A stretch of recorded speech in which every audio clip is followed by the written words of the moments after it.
यहाँ असेंबली में बैठे हुए जितने भी लोग हैं सबने यही कहा 7 साल का हिसाब दीजिए, 7 साल का हिसाब दीजिए।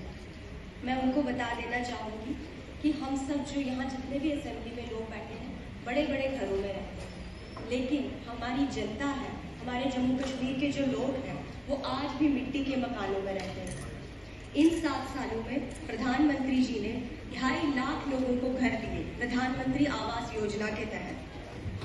370 की वजह से कर्फ्यू लगा रहता था, कर्फ्यू में दुकानें बंद रहती थी और उन दुकानदारों का घर कैसे चलता था ये कोई नहीं जानता। उन दुकानदारों के लिए इंसाफ करने के लिए मोदी जी ने 370 को हटाया ताकि उनका घर चल सके।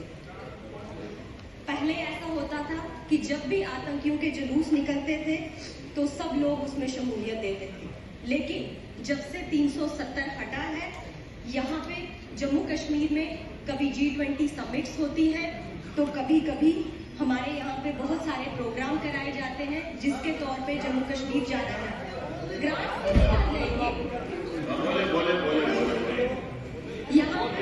यहाँ पे बैठे हुए सत्ता पक्ष के लोगों ने हमेशा कहा कि बातचीत होनी चाहिए, और बातचीत किससे होनी चाहिए? पाकिस्तान से। बड़ा अफसोस होता है, पाकिस्तान भारत से युद्ध में तो कभी नहीं जीता, हमेशा से साजिशें करता आया है, कभी आतंकवाद के नाम पे, कभी अलगाववाद के नाम पे, और आज तो पाकिस्तान यहाँ पे ड्रग्स को प्रमोट कर रहा है, नशे को प्रमोट कर रहा है।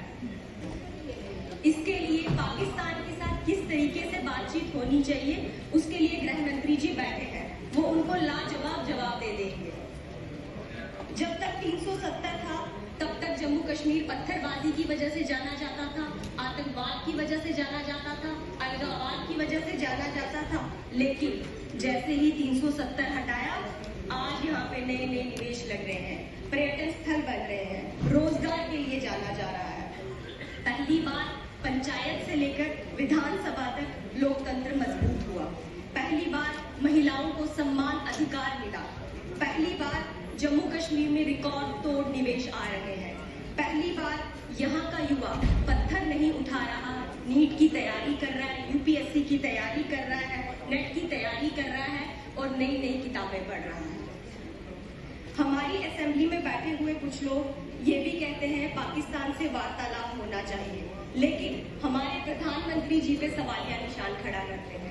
उस प्रधानमंत्री जी पे सवालिया निशान खड़ा करते हैं जिनका नाम का डंका न सिर्फ देश में बल्कि विदेशों में भी बजता है। ये जो पाकिस्तान के बिना फीस के वकील बैठे हैं, हमारी सेना में जब कोई भी आतंकवादी को मारा जाता है तो ये खामोश रहते हैं, इनको दुख होता है, लेकिन जब हमारी सेना का कोई जवान मारा जाता है तब इन्हें कोई दुख नहीं होता। इस चीज पे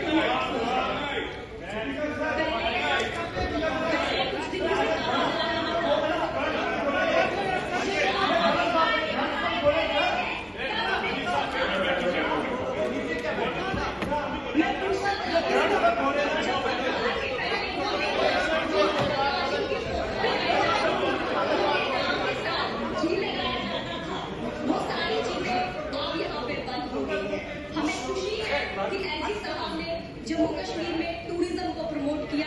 आज हम टेररिज्म की वजह से नहीं, टूरिज्म की वजह से जाने जाते हैं। पहले कम था ना, आज यहाँ पे फॉरेस्ट डिपार्टमेंट को लेके बातें हो रही है, लेकिन फॉरेस्ट डिपार्टमेंट के एम्प्लॉयज उनको पेंशन नहीं मिलती सर। स्टेट गवर्नमेंट के पास फॉरेस्ट डिपार्टमेंट का बहुत सा पैसा है, उनकी पेंशन लागू की जानी चाहिए सर। और भी बहुत सी बातें हैं, जैसे कि सर एक second let me complete sir. JJM के तहत मोदी जी ने हर घर के लिए नल और नल से जल की स्कीम लाई है, लेकिन सरकार को लगे हुए 6 महीने हो गए लगभग, लेकिन अभी भी मेरे दक्षिण के टुंडर में पानी नहीं है, मेरे किश्तवाड़ में आज भी महिलाएं सर पे लोटा लेके पानी भरने के लिए जाती हैं, जगह जगह हैंडपंप्स पे लोग खड़े होते हैं। तो इस पानी की स्थिति को ठीक करने के लिए JJM को भी ध्यान देना पड़ेगा, क्योंकि पुलीन में, मत्ता में, बेड़ा में, दक्षिण में, सिरमौर, जोशाना, सलाना, त्रिगाम, भादा, ये मेरे एरियाज हैं सर जहां आज भी पानी नहीं है, पानी की बहुत क्राइसिस है। कई बार कहा जाता है कि सोर्स ही नहीं है सर, पहले सोर्स क्यों नहीं आइडेंटिफाई किए जाते?